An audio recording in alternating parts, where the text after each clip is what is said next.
don't get coronavirus in your heart. Let's do it. It's the base. LOSO__G. Deacon, the engineer. Yo, who the fuck am I? That's I ask myself that. But so my name is Victor Severin, Russian munchkin and shit. Oh yeah. Oh, You call him yeah. a Russian munchkin? Wow, Edward. There's only one way to settle this, bro. We have Matt here. He was out here disrespecting me, and now he's wearing my shirt. Yeah, yo, I'm representing, bro. Fortis Apparel. Come on. But I see, oh, look at that. No, look at that. All right, well, yeah, I appreciate it. That's actually my design. I made that myself. The other three designs were thought of by my friend, who's also a good guy. But you know, we featured you on an episode. Well, we featured your shirt on an episode a couple years ago, probably like 2 years, maybe. 2 years ago, I think. It was the thumbnail for one of the episodes. Yeah, we featured it. Yeah. I really appreciate that. Edwin told me about this show a while back, and he was always like, yo, let's get on, talk some shit, have a good time. And then I just never had the chance until today. So here we are. What are we going to talk about? I'm out here, straight out of the Gulag life. Oh shit, man. Yeah. And that Soviet shit, bro. Soviet shit. Out of the Gulag. So Victor's been trying to relive the glory days of the USSR since what? Whenever you were born, 1990 what? When that shit was already dead? Well after. Oh, no, that shit was way dead. Yeah, I was born in 1993. And the Soviet Union was gone like 1991 about, so I missed it by 2 years. But you're gonna bring it back. Now, Were you born over there? I'm bringing it back, bro. I'm bringing back it's gonna be the Soviet reunion now. So you guys are welcome to join. But yeah, I was born there. I was born in Russia, Moscow, and I'm a straight up just simple Russian guy. And I came here when I was about 9-10 years old. And then I just lived in Brooklyn, New York ever since. And I do a whole bunch of shit. I guess we'll start off with at the moment, I'm a graduate student in the field of medical speech language pathology. So I work with pediatric and geriatric populations that suffer strokes or have overall articulation issues. They can't speak. They have memory loss and a whole bunch of stuff that I'm just not going to get into detail right now because I don't want to bore you guys. But I am going through an externship right now at a urgent rehab clinic that's about 15 minutes. So I'm actually just from there. I jumped in my car, came home, and wanted to make sure that I'd make it here on time, which I was late anyway, and I'm sorry about that. But when I'm not studying and doing what I just said, I am a student and a coach at Near Combat Sambo. And I love Sambo. I've been training for like almost 7 years now. I started when I was 17. Oh, wow. No, I started when I was 17 and I'm 26 now. So damn, it's been a very long time. I realized I've been saying I've been training 7 years for the past 3 years, but it's definitely been way longer than that. So again, Sambo, Russian martial arts art, Russian wrestling style. So it's something that just fit me very well. Me being from there, me wanting to. One of the main reasons I joined Neuro Combat Sambo was because my father and my grandfather also did it back in their youth. And it's just something that I wanted to try for myself as well. And so that's as far as that goes. And I could talk about Sambo forever. I could tell you about my perspective, what I achieved and how I feel about it. But other than Sambo, I'm also an avid mountaineer. I love hiking. I love climbing mountains. I'm leaving tomorrow to go to Washington State, and we are climbing Mount Rainier, which is actually a mountain used to practice to then climb Everest. And hopefully we're going to not die and reach the summit and come back in one piece. So we need to have another episode later on where I update you guys on that. Oh, yeah, definitely. Yeah, I'm super down. So Sambo is for Russians, right? So what's to like Latinos and Black people? What do we do? Well, I honestly, I don't know. I really don't. Guns. Who stereotypes themselves like that? Yeah, you think really poorly. You think really poorly. I was going to say capoeira. Honestly. Capoeira's Brazilian. Look at it this way. If we're going to stereotype that hard, Brazilian. if it's Sambo for Russians, then it's like I don't know. It's like boxing for Yeah, America. I think boxing is. Yeah, there we go. Boxing for America. Like boxing, or not or this like boxing either. It's not this one. or like karate with like bright red geese and shit. That's Yeah, Irish Like boxing. fucking. You said like karate with Tim's on? What? No, that's I didn't say that. That's like Oh, New that's York. No, I said karate with like bright red geese and strip God. malls. yeah, And yeah. and you know the head instructor has a mullet. That's America in a nutshell. It's very American, and like the instructor's like 400 pounds, fat as fuck. He has like seven black belts. Yep. That's the best character in Street Fighter, boy. You guys better watch Yo, him out. yeah. Bro, the best character in Street Fighter is the Russian guy. Come on. Which one? Oh, Zangief. Zangief? There's only one dude. He's like fucking jacked, of course. Oh, Zangief. Zangief. Well, there is a I'll give sambo. Zangief. There is a sambo guy in Street Fighter 4, Abel. Oh, Oh, Abel does do Sambo. Oh, so Yeah. that's what Sambo is. See? Yeah. So Vic, He's so from because- France though, but Because I'm yeah. so he's from France. Because I'm so removed from the fight culture, removed meaning I don't care to do research.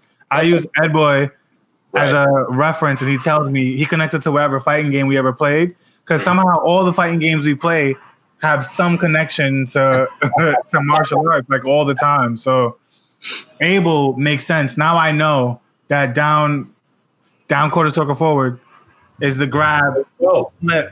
there you go. Yeah. Yeah. You're basically training Sambo. You're basically Same thing. I just gotta act like Abel, and then I'm a Sambo master. that's your first. I'll teach you some Russian words, and yo, you're solid, bro. Baba Yeah. Yaga. Baba So, Yaga. Sambo, what are your credentials, man? Like what do you feel like you achieved? What are your credentials? What is your history? I'll tell you. So okay. So started Sambo straight out of basically high school. I was a 17-year-old kid like this. You know, this kid didn't know what the hell to do with his life, just kind of doing dumb shit. And then Origin story. how this all happened was that we got jumped by like 15 people. Oh, real It origin was story. the final day of high school, and I was chilling with my 3 friends, and we were gonna go celebrate, like just go to like get some pizza and just talk shit, kind of like what we're doing now, right? And when I was waiting for one of my friends by his door, like 3 dudes passed by, looked at us like kind of weird. They were all like high as fuck, and this dude's like, "Yo, I know that you beat up this kid yesterday. You smacked him in the face in Kelly Park. Kelly Park is the park next to where my friend lived."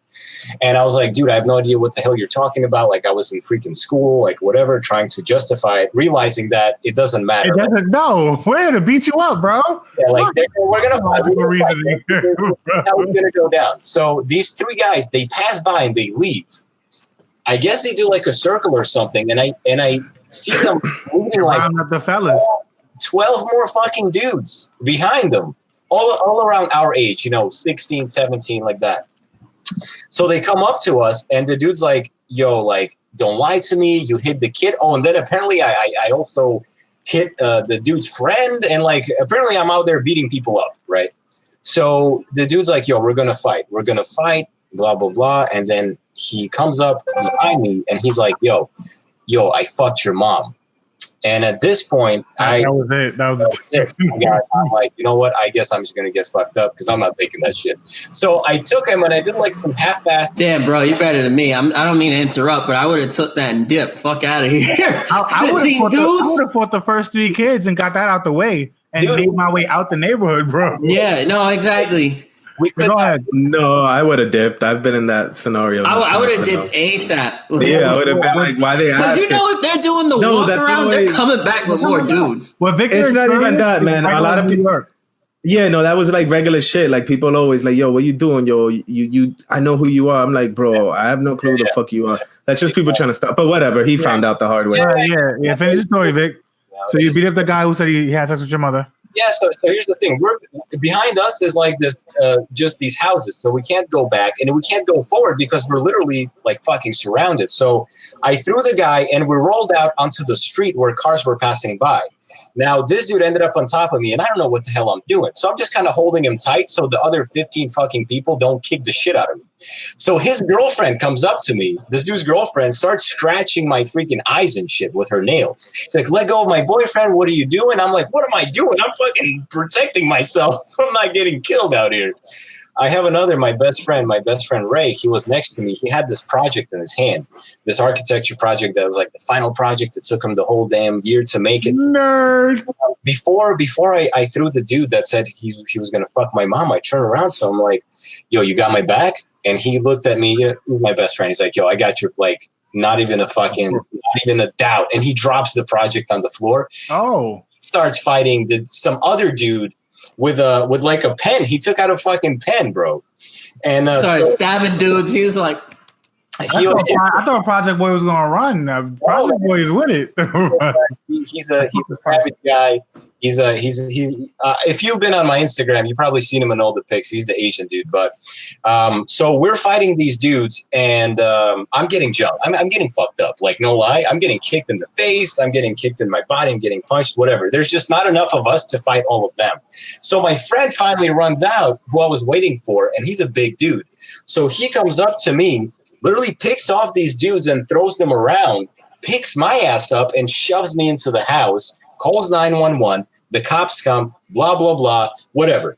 Point is, we got beat up. I had no idea how to fight, and something needed to be done. Something needed to change. So the first thing we looked at, Kevin looked at, that's another guy that was there, was BJJ. I had no idea what Brazilian Jiu-Jitsu was, and he was kind of looking at it, and he thought maybe that was it.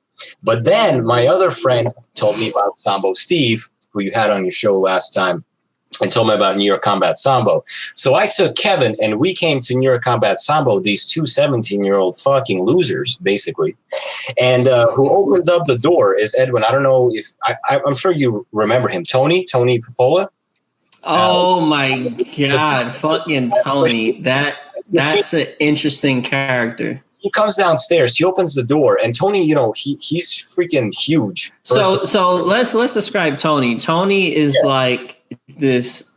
He's like short, right? He's not like short. He's a little taller than Vic, but he's like broad as shit. He's like a power lifter. Yeah. So he's broad as shit. And no, you can't. And he has a thick, and he has like like super thick New York, like Italian New York accent. So it's like.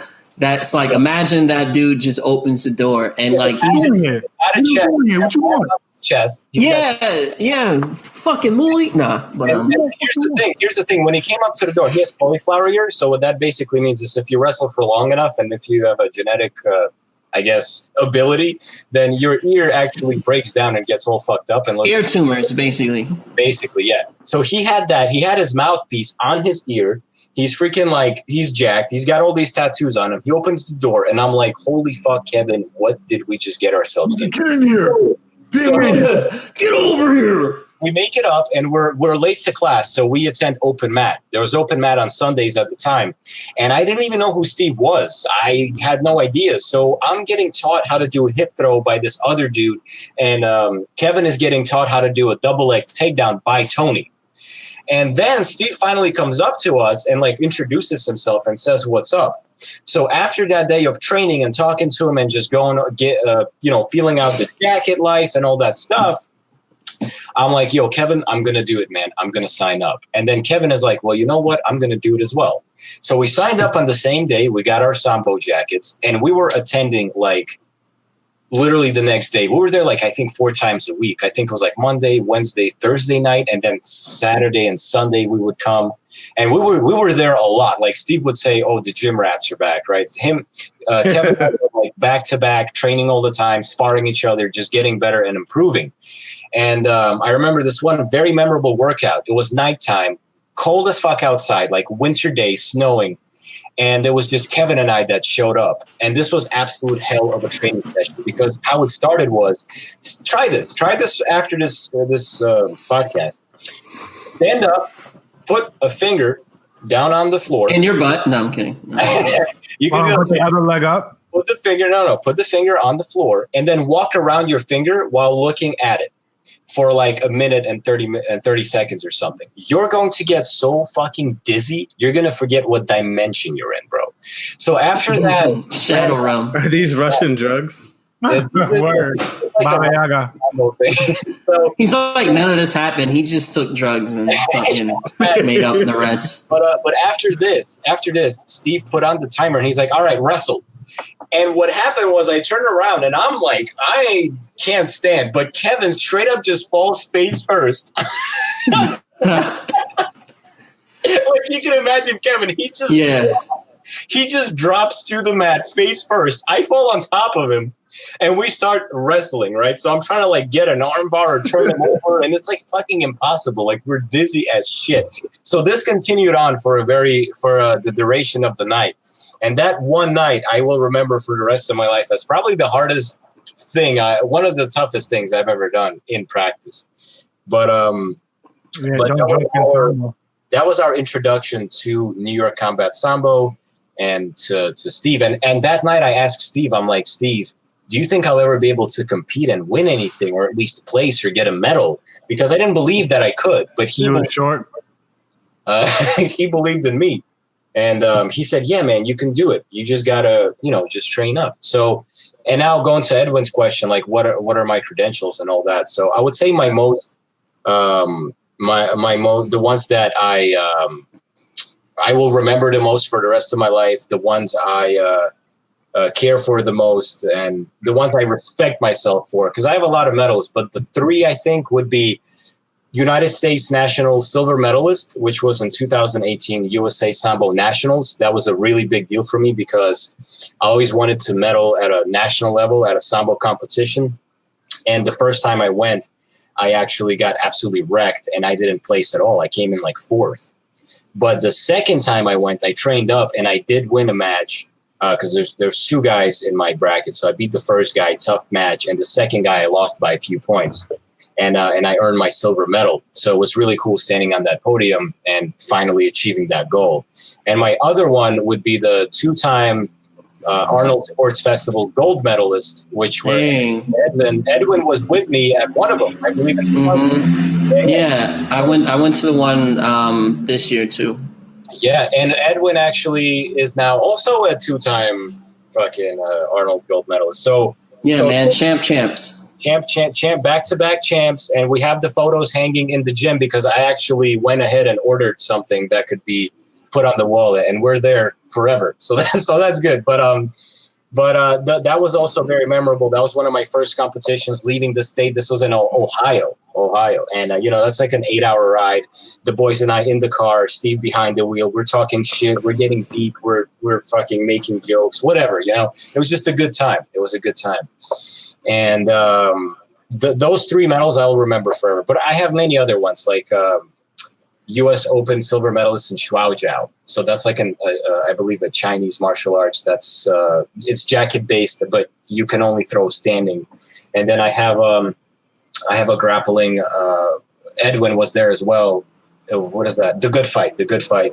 I had a 36-minute match. My final match was like 37 minutes long. I was going up against this guy. Yeah, it's like it's a jiu-jitsu competition, but it's submission only. So that's why the matches are so long. The thing is, the matches were long, Edwin, because my ground game is trash.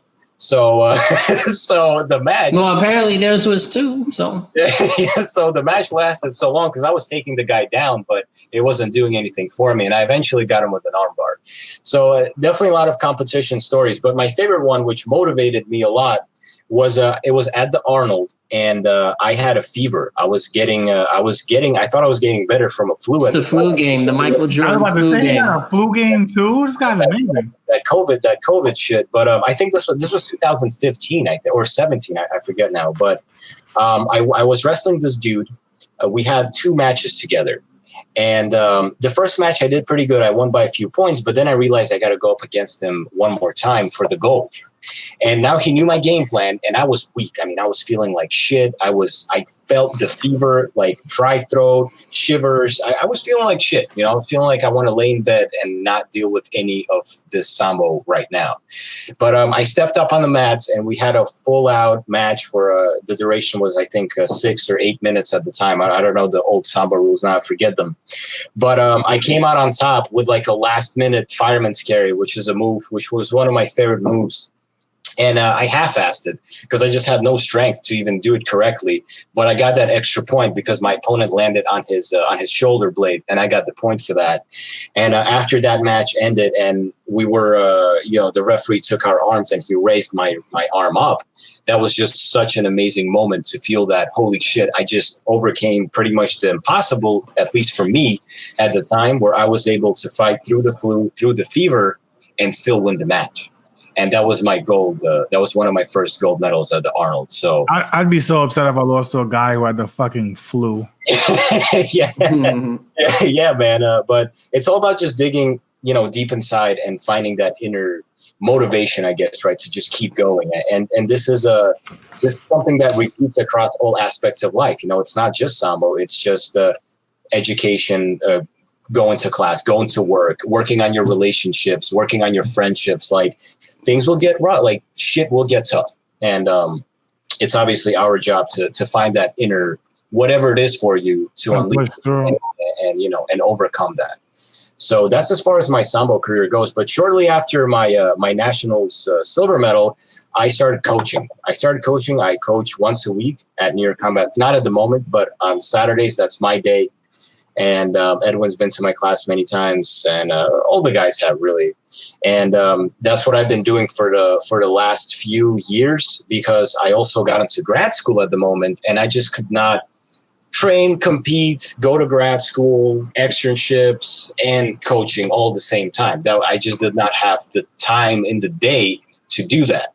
So I stopped training, but I did focus heavily just on school because that is just my future and how I'm going to make a living. And I did start coaching, and coaching, it went well. It went good. Yeah. I started off with 2-3 people. Maybe people didn't trust me at the time. They thought I was new or whatever. But through the months and through the years, I had a class of 10, 11, 13 people, which Edwin will say is a lot for our school and for our gym space in general. So that's as far as Sambo goes. But I'll tell you this: my coach Steve, Steve, he changed my life, because this man basically gave me the determination and motivation I needed to unlock that whatever potential that I have to be where I'm at and take that to the rest of the other of life. And I really appreciate and love and respect him for that, as well as my teammates who always obviously had my back. And, we train hard. When there's a competition coming up, we go really fucking hard. Like, we get injured, we get hurt, and we still come to training. Champ season. Yeah, champ season, national season. National champ season. That was like a meme. That was a meme. Training for the national championships. People like, champ season.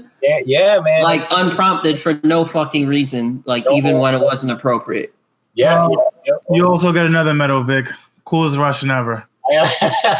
Thanks. No, okay, it's not. Okay. Oh, you want to give it to him? It's not OD. Probably takes that one, but yeah, man. I'm just a big supporter of people trying their best and trying to dig deep inside to see who they are for real. And you see that why I keep asking people to come and train, because this is where you find out who you are. Because when you're tired as fuck and the last thing on your mind is to keep going, to keep sparring, to keep fighting somebody, right? Are you going to continue? Do you have what it takes? Or are you just going to sit out and have a drink of water, use the bathroom, whatever? Or are you going to stay on the mats and you're going to finish what you started, right? So this is what Sambo and all martial arts in general, not just Sambo, right, or sports in general, I feel like they work that out in you, and it just spread. Like, it's positivity that spreads throughout your life. And I believe that's why I was able to get into grad school and reach some of these crazy mountain summits that I've been on. And I think it all stemmed from New York Combat Sambo. Yeah, man. I mean, it's sort of like a litmus test for your character, you know. You know, that's why I recommend everyone do something like martial arts, of course, but like anything physical, you know, anything physical where you could push yourself, whether it's, you know, it can be basketball, it can be whatever. But I agree. Any sport. I think martial arts in particular has just, I don't know what it is, but there's something fundamental about like, I guess competing against someone else or trying to assert yourself over another person. It's like the difference between dancing and like martial arts. Like dancing, you're dancing on your own. You know, you have difficult movements, but you don't have anyone trying to trip you. You know, You don't dance, bro. What do you know? Right. I'm- What the fuck is that boy talking about? You're not the no, dancer. but I'm just saying, like the fundamental difference between just doing something on your own and then doing something when someone's trying to thwart you, right? Particularly when it's something is like basic, is like physical combat. You know, Yeah. I think it's fundamentally different than other physical activities. Edwin, man, I agree. Get to the streets. So some martial arts is just it's such a basic need of just a human being to have physical contact, and not just like sexually with your girl or whatever. Obviously, that's one of them, but but like physical contact as far as like overcoming somebody, defeating them, Or a guy. yeah, Don't just and like yeah, and just coming out on top, like having that physical dominance over somebody, right? And we could see that all across wrestling, karate, judo, whatever. That is the main point of the sport, is to beat someone's ass. Like that's it. There's nothing else to it. The medal, that's Damn. extra. You know, the medal you get, that's extra. The respect you get, that's extra. We know what you're motivated by. Right. Damn, he said, that would have so- been my answer. so let I just me- want to choke slam somebody. So let me guess. You got tired of conquering people, and that's how you got into conquering mountains. No. I had a love for mountaineering since I was like, I love nature, you know, and I think many people love. Let me ask you this. Like, We're city folk. I know. Fuck that nature shit, bro. let me ask you this. Like, we live in the concrete jungle, right? Basically, this is all we got here. What do we have? We have Central Park and Prospect Park. That's the two places where we find some sort of peace in a natural environment. Everything else is buildings, skyscrapers, sounds, people, cars, all this The shit. streets feel natural to me. OD. No, and that's good. That's good. You know, I love the city, and I would never move from the city. I would never move upstate or anything like that. But every once in a while, it's good to just disconnect from what we have and just see what else is out there, and to just get some peace of mind. I'll tell you one story: near-death experience for one of my friends. Well, Edwin, you know him, Kevin, our boy Kevin. He does something. So our first mountain that we hiked was serious mountain, was Mount Marcy. And Mount Marcy is the highest peak in New York. Mount Marcy in Bed-Stuy. Now keep going. Mount Marcy it's upstate New York, but it's 5,000 feet, a bit over 5,433 feet to be exact. I believe, I may forget now. And we decided to do this in the wintertime, which was such a dumb idea, right? Because what happens in the wintertime with mountains? Well, you get strong winds that are cold as fuck. You get icy conditions where you can slip and die. It's hard to get through anything because there's snow up to your knees, because no one cleans the snow on the fucking mountain, you know, because no one's Right, there. man, it's a mountain. Exactly. It sounds like it's working against you yet again. You Exactly. climbed it. It's a And you did it. And you did it anyway. it's a constant challenge. So what happened was, fast forward to pretty much we're almost at the top, and my boy's leg gave out. His leg gave out. I don't know if it was a previous injury or just because he was so tired from hiking, because it took us 8 hours to get to the peak, just to get to the peak. All right. And then we got to get back. And I believe 8 or 6, I forget now, shitload of time. So what happens is when you reach the top, you're in the clouds. And it was that day was very cloudy. So you don't see anything that's around you. And the winds are hitting you in the face from all directions. There's no trees above the tree line because there's just not, they can't grow there. It's just boulder and rock. Mm-hmm. And there was this one section where you kind of have to climb up on all fours. Once you get over this section, it gets a bit easier, and then you hike up to the very, very top. So what happened to Kev is that he was on all fours. His right leg completely gives out. And he's on the edge, sliding slowly down to his death, because beneath him, and if not death, then serious injury, broken leg, I don't know. Yeah, something bad. Freaking whatever it is, yeah. So he's slowly sliding down to his death, and it seems like there's nothing we can do to help him out due to the conditions and the positioning we're at, because we're on top, he's in the middle, and I have another guy behind all of us at the end. So we're yelling at him, we're trying to motivate him, and he's like, guys, I can't do it. I'm ready to go. Saying I can't do it, go on without me. And we're like, listen, Kev, we're not going to go on without you. What are we going to do? Leave you here to die? So. But he would have starred in the movie The Revenant. No, keep going. it would have shook up this podcast. He'd be like, yo, so this guy died this one time. Yo, right. But you know, Kevin, you used to. This has a happy ending. The guy that was behind us, my boy Vitali, he basically pushed him from the bottom on the foot that was bad. And Kevin used Vitali's, I forget what body part is, but to push himself off and do his best. So Ray and I can grab him from the top and pull him up to our location, to our position on the mountain, so that we could grab him, and together we could make it to the peak. So, well, that sounds like actually pretty fucking bad. That sounds like an action movie. It sounds like a cliffhanger. Yeah. But that's exactly what happened. And by the way, all the guys I just mentioned to you right now that were on that mountain were with me on the day that we all got jumped. And they had my back then, and they had my back on this mountain. Well, except Vitaly, he wasn't there when we got jumped. But nonetheless, a very good friend. So we made it to the top. There's a sign that says you're on the very peak. And we were just happy, man. And again, all the suck and all the suffering that took place to get here was all well worth it, because we were making good memories, we were bonding, we became better friends, and this is how trust is built, right? Through shitty situations where you need help, and your friend experiences. That's right. It's these kinds of experiences that build that kind of relationship and that friendship.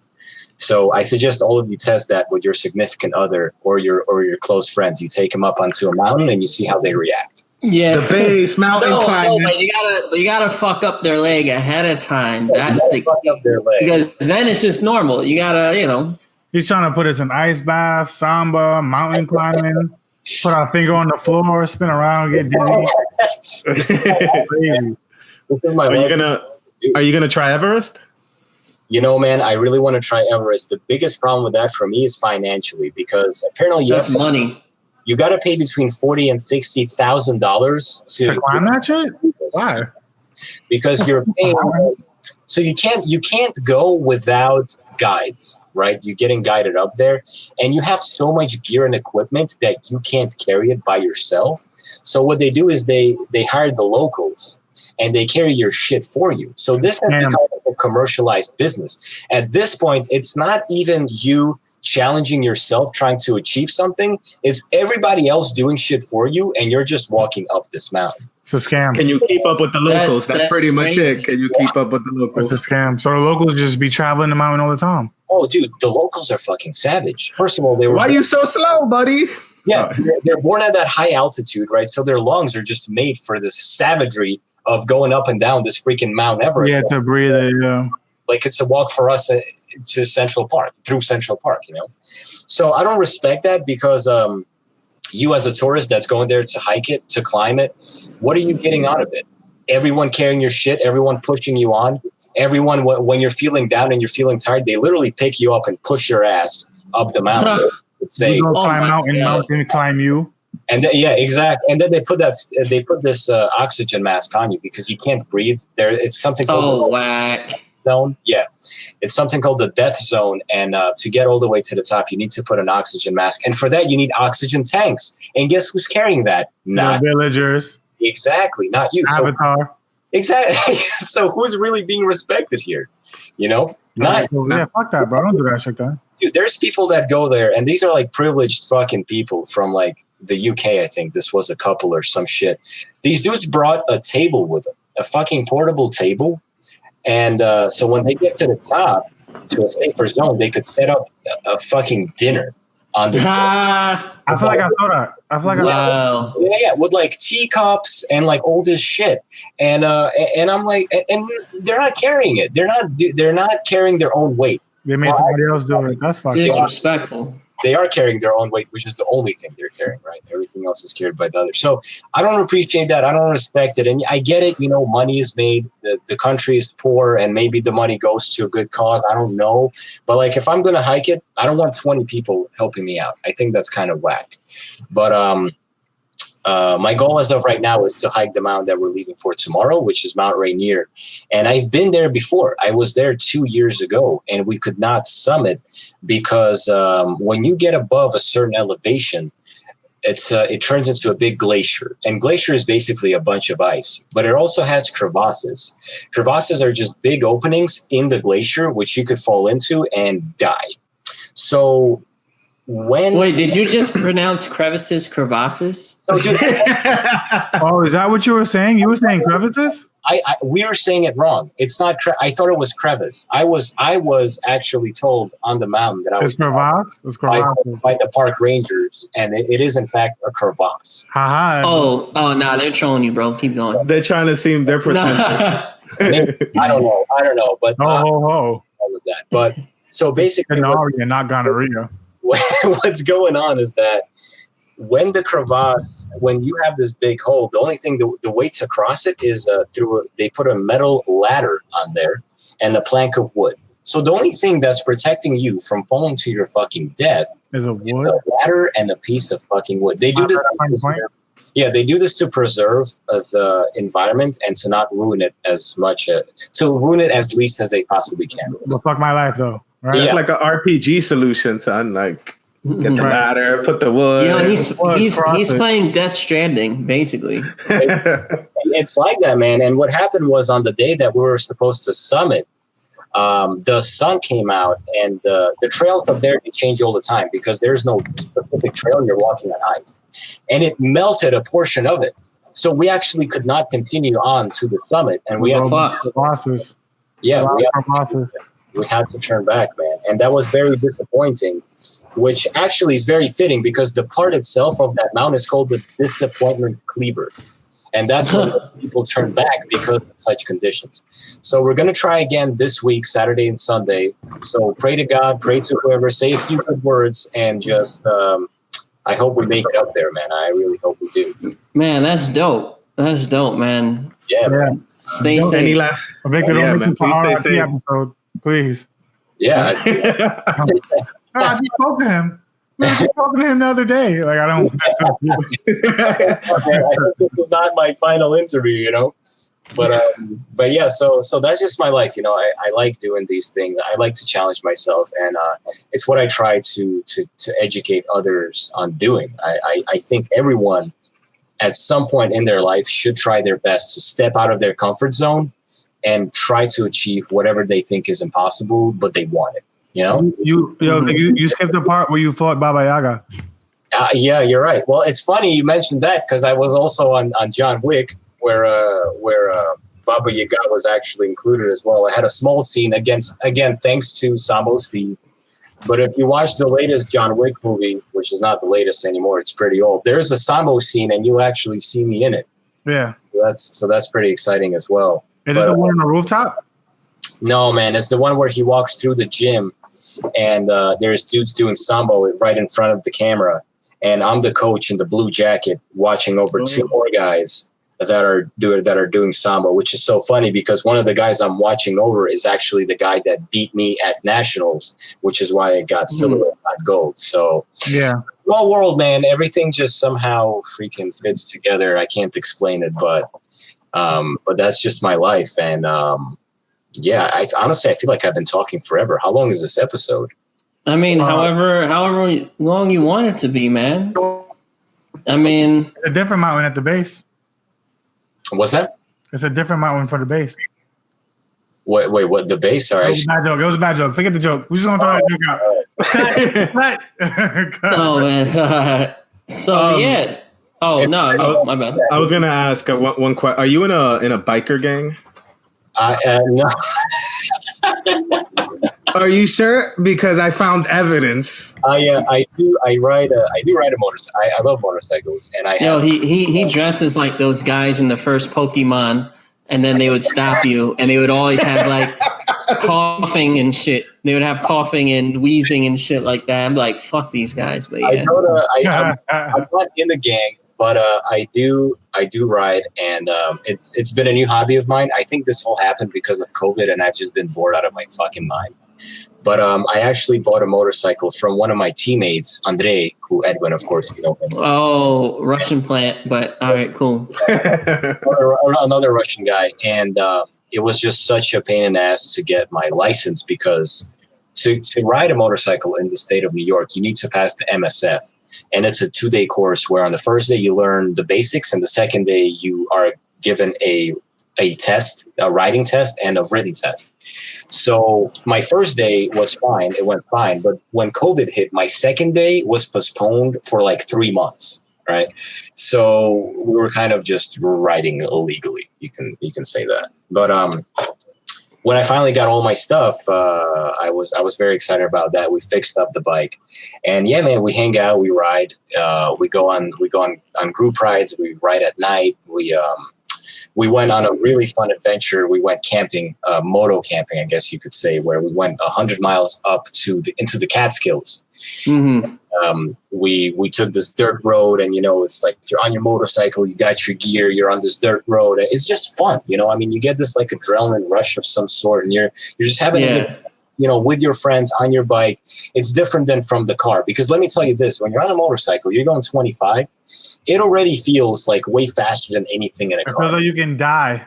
It feels like you can die, yeah, because you got the wind blowing in your face. Because guess what? There's no windshield in front of you. You don't have the You don't have the AC. There's no comfort, but you have yourself. You have the road, and it's amazing. It's hard to explain it, but it's just you activate all the senses that you cannot when you're behind the wheel of a vehicle. Yeah. So I definitely recommend it. I recommend, and I'm down. You guys could come down, and you could ride my bike in the parking lot. I really don't give a shit. But no, I don't think you want that. No. Only reason I don't know how to pedal that. Only reason I understand this rush is because when I take my bike downhill from y'all house to back down Utica, and it feels like at any second somebody can do a quick little jerk into the road, I'm going to die, bro. Yeah. I know how it feels just being on a bicycle, so I can't even imagine a motorcycle. Very similar, man. Doing like 50, 60 down the street. No way, bro. But you know what's crazy is that when you're on the highway, when you get to upstate and you're on the open roads and there's no traffic and you freaking, and you're going fast and you're floating. 70 Dude, you're floating. It's amazing. The wind is hitting you in the face. You don't feel hot anymore, even on a summer day, because all the wind's keeping you cool. Yeah. And you're on your bike, and you're completely in control, because a motorcycle, it's manual, right? So you know how cars are these days are automatic, so it changes gears for you. Mm-hmm. So on a motorcycle, you got your basic 6-speed manual, and you have your clutch in your left hand. You have your brake in your right, and then you have your brake in the rear with your right foot, and you have your gear switch lever on the bottom. You switch gears with your left foot. So it's very mechanical. It's very based on how you feel and what you want to do. The machine is completely your control. So many controls. Exactly. Yeah. So that adds on to the whole experience of, oh, hey, you know what? I'm doing this all by myself. But yeah, man, it is scary, because when you're on the highway and someone's merging in, they don't see you. They don't see. Yeah. You can. It's hard to see. It's hard to see people on your blind spot. Exactly. You're nothing to them. You're like a mosquito, and they could you're nothing, you, bro. They could ram you, and you will fall off, and you'll get injured or even worse, which we're not even going to talk about. But very important to wear all your gear. I think it's called all the gear all the time. Yeah. Add tag or add GAC or whatever. It was on the tab. And so you got to have your helmet. Obviously, that you have to have a helmet, or you just can't ride legally. You got to have your jacket, your gloves, your pants, your boots, and all of this is based on safety. So the jacket, the leather jacket that everyone, yeah, it's cold, but it's also hot as fuck in it because it's thick as shit. Yeah. And it has pads in your shoulder area, on your chest, your back. Your jeans have pads on the knees and your hips, and obviously your helmet protects the most important part, which is your heart. Yeah. And so wear that and just be safe. And another saying is ride your own ride, right? So don't go fast. Don't try to catch up to the dude that's been riding for a while because you want to impress him. He doesn't give a fuck. Right, ride your own ride. Be safe. Don't run reds. Most deaths happen at intersections. Someone's turning left in a car, and they don't see you, and they hit you, man. And they hit you at a low speed. And at a low speed, you're flying. Yeah. So yes, there are dangers, but a lot of the accidents that happen, why? Because people are irresponsible. They don't wear helmets. If you fall, if I sit in this chair right now, fall right now on my head, that's a concussion, and I may fuck something up, and then I'm gonna need to go and have that. I have to see a therapist for that. Yeah. So why in the fuck would you be on a bike on the highway going like 55, 65 with no fucking helmet? Dude, your head will explode. Are those little thimble helmets? Are they safe? The little thimble joints? No, they're not. You mean the ones that just cover the top of your head? Yeah, the Flash helmet, the old school Flash helmet. So dumb. I mean, there are guys. I see it all the time. Guys ride in them. I personally would not recommend it because your chin is open, your nose, your eyes, your ears, everything is open. Yeah, you're protecting the top portion of your head, but you got a lot more going on. What if you fall in that helmet and land right on your jaw? Dude, on your chin. Your jaw is gone. It will separate from your face, and you'll find it like a mile down the road. Son, I'm thinking of those World Star style videos that like people in my chat say my way of like bike accidents, bro. Yeah. And that shit is a good public service announcement. You fall off your bike and then someone drives past you yelling, "World Star!" helmet. They help you out. They don't even help. They just yell and they just keep going. But I could tell you about an accident that happened to my friends. I'm not going to mention any names, but it happened by my house. We were coming up on the ramp, and one of my boys was backing up a little bit, and the other dude was trying to go on the ramp, and he hit my friend. They hit each other. Like the dude rammed him on the side right into his leg. Thankfully, everything was okay. It was bike to bike. It was bike to bike accident. Bike to bike, right? Yeah. It was at low speed. No one got hurt, but we had 2 damaged bikes, and one of my friends did hurt his leg for a while. It hurt for about a week, and that was super slow. Like I don't know, 10 maybe 9 miles an hour. Ow! Exactly. It's like boop. So when you see shit like that, you start thinking to yourself, why the fuck would I be going 60, 70 miles an hour without the proper gear? I'm trying to have fun. I'm not trying to die. If you have a death wish, okay. But if you're just trying to get home or you're trying to get to wherever, wear your fucking helmet. Bro. It's crazy because this is a hardcore PSA. Wear your helmet. Or you're going to find your jaw a mile away from the rest of your face. It's crazy because I'm pretty sure everybody that drove past Ed Boy's crib so far, helmetless. Yo, what's up with that today? No, there's actually been a long list of people in New York dying in motorcycles. Like it's been super common during COVID. Like I'll look at the news. Yeah. There's a guy who died in Brooklyn. There's a guy who died in the Bronx. Like people are getting hit, and it's usually either guys in the intersection going too fast or popping wheelies. And fucking dying. Oh my god, bro! Holy shit, man! Yeah, doing dumb shit like we do dumb shit too sometimes when we come to a red light. I was gonna say, have you done it? You done it? I've done some dumb. So when we come to a red light, what we like to do is we reach over and turn off our friend's bike and like take the key out and just like throw it on the ground. So now they have to get off the bike. They have the duration of the red light to get the key back into the bike, turn it on. So when it's green, he's not holding up traffic and we can go. Dumb things like that, but nothing where... Oh, that's a fucking fight, bro. Yeah, don't play that fucking game with me. That's a fight, bro. Like, the fuck? You're talking about the car and throw them on the... You know what? You know what's funny is that one time my friend did it to my other friend, and he threw the key, and it almost landed in like the sewage. You know, like with my god! I'm like, oh my god, dude! If that would have fell, you would have been so fucking tight. But another way to turn off a motorcycle is the kickstand that you place it on. Yeah. So, it actually has a sensor in it. So if you're on a bike and it's on, but you kick out the kickstand, the bike turns off. It's a safety thing, right? So when we're on a red light or whatever, and you just go ahead and kick your friend's kickstand, his bike now is turned off. He gets tight. He has to turn it on. It's a problem. What jerks? Yeah. See, that sounds way more reasonable than taking out their fucking keys and throwing it. Like, holy shit. Right. Fetch, bitch. Like yeah. And then they gotta get off the bike, and then they gotta run, look like fucking idiots. Yeah.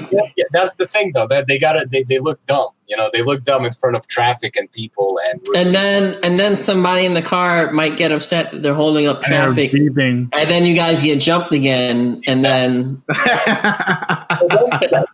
don't do dumb shit. And one of my friends, he's way more experienced, and he does do small wheelies, nothing crazy, when going down the road. So he does do that. But again, full protection, full gear, no traffic at night, no cars around, like everything to make sure that even if he does stupid shit, it won't end his life. Right. But yeah, man. But overall, I don't want to end this section of our talk on such a sad note, because bikes are awesome and they are very fun when you're a responsible fucking adult. As long as you're responsible, yeah. Everything is fun if you're responsible, even drugs, except heroin. Yeah. No matter how responsible you are. Yeah. Fuck your life up. Don't do heroin. or meth. Some drugs will take your life, man. I know, in Russia in the 90s, drugs became very popular because in the Soviet Union, borders were blocked off. So we weren't really getting any of the hardcore drugs. But once that dissolved and drugs started pouring into Russia, I got the good shit. all of my dad's friends died. I'm sorry. Yeah, no. Take my words. My bad. But I'll tell you a funny story about drugs, but I'll tell you the sad one first. All of my dad's friends, fit guys, used to do sports, do sambo, go to the gym, just overall healthy, jacked dudes, just like enjoying life and doing whatever. And then drugs came in and they tried it just once, and my dad would find them dead when he would enter the building. And they would have the needle like in their fucking hand, and they're just like getting the high, but there's no more getting the high because they're fucking dead. That's it, overdose. Damn, bro. Like one time hit type vibes. Like no. Because, they got addicted. Gotcha. They got addicted, and this that they couldn't get off. And in Russia, they didn't even know how to fight that. There was no rehab. Rehab was chaining you up to a radiator at home and just keeping you there until the shit's out of your system. Like legit. Right. That's how we did it. That's how we did it. Yeah. And but I will tell you a funny story. My dad's best friend, this guy, he was going for a job interview, and he was just very stressed, very anxious because he needed this job, he needed the money. So he was at home, and his roommate at the time, they were like in maybe graduating high school, like early college, something like that. I'm not sure. He's like, yo, man, listen to me. Take this. It was like pills. It's like the after school specials. Take this, bro. And I don't know what it was. Honestly, cannot remember now. Not that my dad even knows either. But he's like, take this pill, and you will be so good at this interview, bro. You're gonna kill it. You're gonna kill. Probably Adderall. Sounds like Adderall. It sounds like Adderall. Yeah, he's confident you're gonna get the job. So my dad's friend is like, fuck it. Why not? I have nothing to lose. I need the job, but okay. Right. I'm just gonna take it. Now imagine this. So it's like cold as fuck, wintertime, like negative whatever outside. Okay. Russia. My dad and my grandfather are standing on the balcony, and my dad's friend, he has to take the road down by that building to get to where he needs to go. So my dad can see him. So my dad, my grandfather, chilling on the balcony, just looking outside how things are going. And here comes my dad's friend. His name is Yevgeny, whatever. It's hard to pronounce. Don't worry about it. So Eugene, there we go. So Eugene is walking down the road in brick-ass weather, absolutely fucking naked. No clothes at all. Nothing. Bugging from the drugs. Absolutely nothing on, bro. So And he's like, probably sweating too. OD. dude, he's going to work and he's so determined. My grandfather sees him and he says to my dad, "What the fuck is going on?" So they run down. They freaking, I mean, this dude is like dick out naked outside. They bring him into the house and he's like, "Yo, you have to let me go. I'm going to be late for my interview." I was pass. And he was feeling, you guys were right, he's feeling like hot as fuck. Like he's not feeling the elements at all. Yeah. So Ecstasy. So they knock him the fuck out. Definitely. Knock him the fuck out, and he just passes out on the bed. And he wakes up, obviously naked, and he's like, "Oh, holy shit! What the fuck just happened?" And my dad's like, "Dude, you almost died from hypothermia." Like you're fucking like you're retarded, man. You know. So that's a pretty funny story about drugs. He's like, "Oh shit, my interview." Yeah, So he ended up actually not getting that job. Gee. So there's that. Moral of the story, if you want to have good ass stories, don't do drugs, but have a friend who does drugs. That's the trick. You will have some really good stories, but yeah, man. But like you said, you know, do everything by being responsible about it. Yeah, sometimes we do dumb shit, whatever, but if you're taking drugs, if you're riding motorcycles, if you're climbing mountains or whatever else we talked about today, like, know what you're getting yourself into. Because if you don't, you're going to die. That's it. Fuck yeah, man. Yo, what about last thing? What about your t-shirt company? You had something called Fortis Apparel, and you had some pretty dope shirts, man. Like talk about that experience and what inspired you. Yeah, of course. So what inspired me for this apparel? So this was an idea of my friend Aaron. So shout out to Aaron. He's my boy who doesn't train with me, but he does train at another school. He does judo and wrestling, and he's overall a really cool guy. I introduced him to the sport, and he took it and he went on with it, and he's having a great time.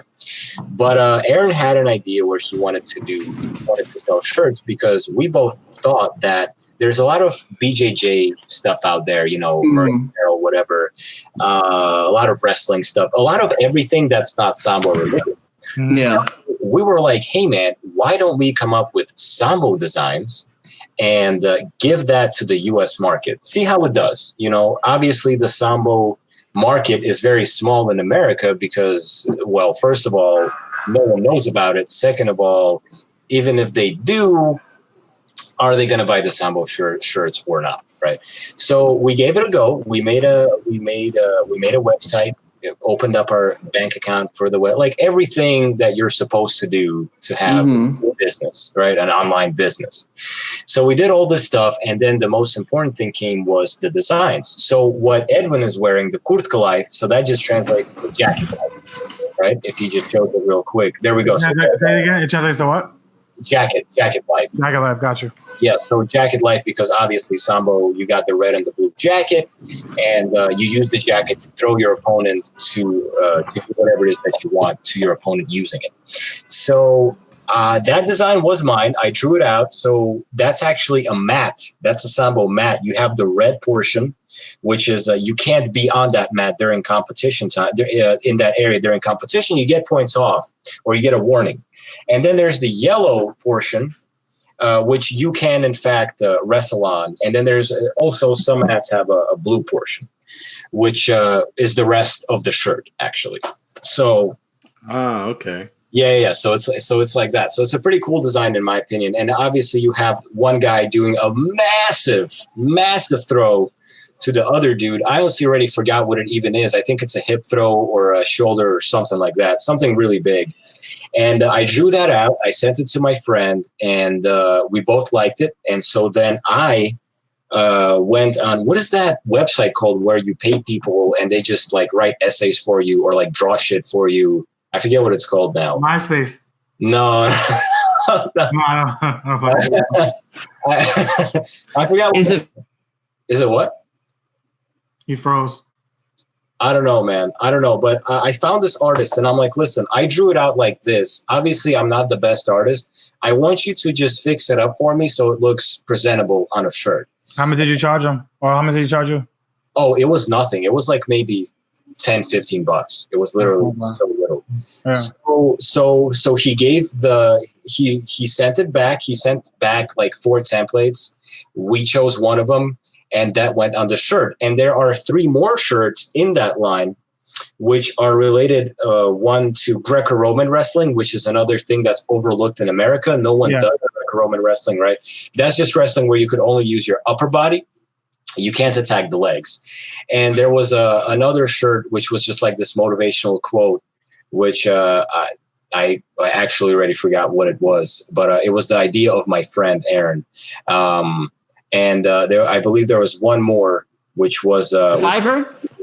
The what? What? I think their service is really bad, so I think they're just coming back and forward, in and out. But go ahead. Oh, okay. All right. And well, whatever. And basically there were 4 shirts. So the first people I sold the shirts to were my teammates. And I appreciate the fact that my teammates, instead of taking shirts from me just because we're teammates and, hey, let me have one because I'm your boy, they actually paid money, right? Because that's how small businesses start up and how they work. If I keep giving away free shit that I paid money for and I give it to you for free, I'm not making anything out of that. In fact, you're making it worse for me because now I have more shit and then try to sell it to make up for what I lost. Yeah. Right. So I sold it to a lot of my teammates. My coach, obviously, he bought the same shirt Edwin's wearing. He made like a little video on it. So thank you for that. And that shirt sold out quick. And not just my teammates, but I'm talking, we had orders across we would send it to like California. I believe someone in Seattle, Washington. Nice. Some guy bought like some guy bought 2 extra large and he bought one for his wife. He bought one for his kid. I mean, this guy emptied our inventory, which was amazing. So Kurtka Life sold out so fast. I couldn't even get a shirt for myself. So it was that good.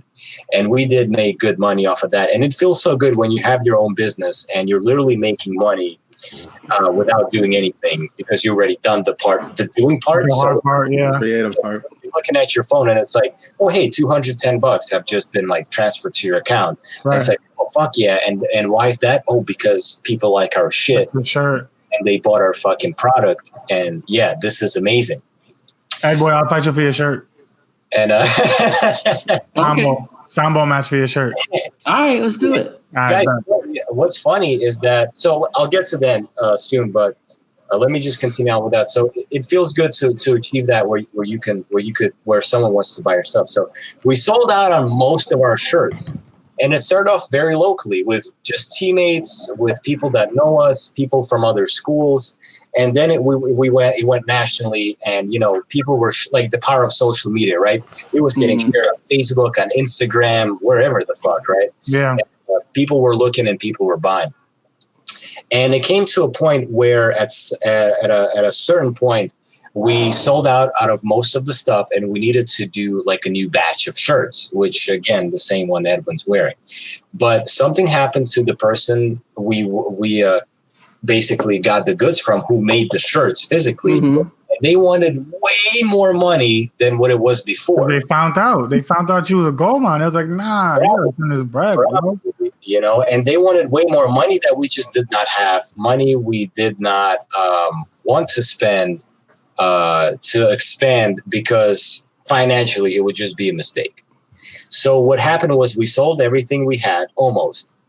And we closed the business. We split whatever we made, and we moved on. And we're still super close friends. Obviously, he's actually hiking this mountain with me on the weekend. He's going to pick me up. We said we could go to the airport today, like 4 a.m. actually. But still close friends, and he still has some shirts left. So if you guys still want to support, they're cheap shirts. They're like $15-$20 at this point. I'm super down, bro. Yeah, I'm very bro. down. I'll definitely buy a shirt. Put us on. No reason. He'll probably even give you like a discount, because why not? Why not? So I'll send the link. I'll send him the link to you guys, or however you want to do it. I don't know. He'll send you the sizes we have, because he has the merchandise in his closet. Obviously, yeah. Right. Send me his address. But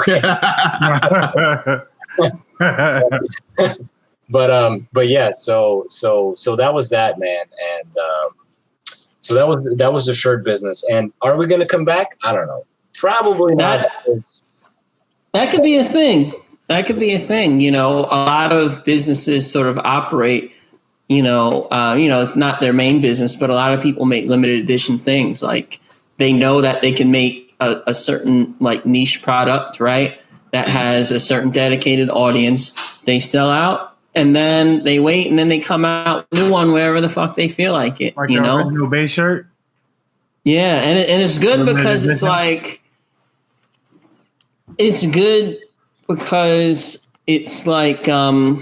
it is exclusive, right? It is like he said, it is limited edition. It is exclusive, so they can't get that shit anywhere. They can't get that design, and it's unique. So that could be a thing. You always have the brand. The Ford is a brand. That's always your brand. You could do whatever you want to with the brand. You could expand that. That could be your podcast. That could be your show. That could be your whatever the fuck you want. That could be your Kirka brand. Like that's like a launching point for anything, and then you could just release shirts whenever the fuck you want. And Edwin, the thing is, I agree with you, man, and I would love to do that, but for that, you need some sort of income as well. And me being a student at the moment and being poor as fuck, I just don't have the money to pour into the brand because where am I going to get it? I need to graduate. I need to secure a job. Mm-hmm. And down the line, hell yeah. Oh, you best believe, man. I would love to make my own jackets, good quality shit, not shit that you and I wear that freaking rip at the belt loops or whatever the hell, right? Or they go from blue to like freaking discolored as fuck in like a matter of weeks. My own jackets. Continue on with the shirt. Link up with Aaron. Obviously, I would do it with him together. Make even maybe like what you guys have here, a podcast. And just keep going from there. But that's on the back burner at the moment because there's just things that I need to achieve in life right now to put me in some sort of financial situation where I'm somewhat stable. Right. Makes sense, man. Well, you'll get there. You'll get there. The more you do, life is funny. Like I would. You're breaking up. It's just necessarily. Damn. Oh no, it's my computer. Can you hear me? Yeah. It's your household. Both your internet is bad. It's just me and Vic. Yeah. Good internet. Just the two of us, man. Just the two of us. Y'all look fine to me. Just the two of us in castles. Oh, I can hear you, DK. Yeah. I could. Can you hear me? I could now. Yeah. Oh, okay. Yeah, it's up a little bit. Well, basically, what I was saying is that, I didn't necessarily expect to be in the place in life that I'm at right now, but it's one of those things where one thing leads to another. And you don't necessarily have to have a linear path, but I believe that eventually we could do, pretty much anything that we want and everything that we want. Maybe not in the order that we necessarily expected it to, but I believe it's definitely possible for sure. Like you already have the recipe, it's just a matter of getting the ingredients. So what you're saying is that we're all definitely doing like a Sambo and Banya Day, all four of us. No, I'm down. And even with the Fortis brand, like honestly, your website, the message, fuck with it, man. I could, I could be a part of that. Hit me up, son. Hey, if you want to be a part of it, I'm down. But just give me some time to, to establish myself somehow. Yeah, man. And then we'll work. Maybe you have other ideas that are better than mine, or new ideas that I can't even make up in my mind. This kind of personal communication. Like another thing before we leave, because honestly, I have to pack. But what I gotta say that just being open with people, talking to people, and trusting people, or giving a chance to people to trust them, is very important in our life. Because you never know that some dude you meet, whatever, off the street is going to help you be where you want to be, right? And it's the same with taking risks by yourself. Like go into that interview, although you're not qualified, right? And I don't know, go into the competition, although everyone's better than you. Whatever, YOLO. Do it. Edwin, you and I have been doing it. We've been going to competitions with like freaking Russian fucking world medalists and shit. Fucking monsters, bro. But we do it because that's what life is about, man. You gotta grab life by the balls, because if you don't, someone's gonna do it to you. That shit sucks. Facts. And that's Damn. the base. That was deep, sir. Let me show you the thing I'm packing for my hike. I just want you guys to see. So this is a crampon. This thing is literal. You put these on your hiking boots, and you can see the spikes here. They're pretty sharp. Yeah. So that when you're walking on glaciers, you're not slipping on ice and falling to your death like my poor boy Kevin. Ooh, That shit looks like apocalypse gear, son. Like those are the type of equipment you're gonna make when the apocalypse happens. And Right. You're Right. That's your sneaker game. a Fallout weapon. When you can't punch and kick him, it's a melee weapon. But yeah, so it's been super. Thank you for having me. It's been a huge pleasure to be on the podcast. I feel like I spoke my heart out. I think we covered every single topic. I didn't even know we were going to do it for this long, and we'd probably keep going into the night. But honestly, like, I have not packed it all. I told my friends I did it. Pack your crampon. I gotta pack the crampon and a whole bunch of other shit. So I'm gonna do that. But once again, thank you for having me. You guys are amazing. It was great getting to know you as well. And if you ever want to do this again, I'm down, man. I'm like a book of stories that I could go on forever. Yeah, man. Anytime, man. And I can't wait to get back on the mats, bro.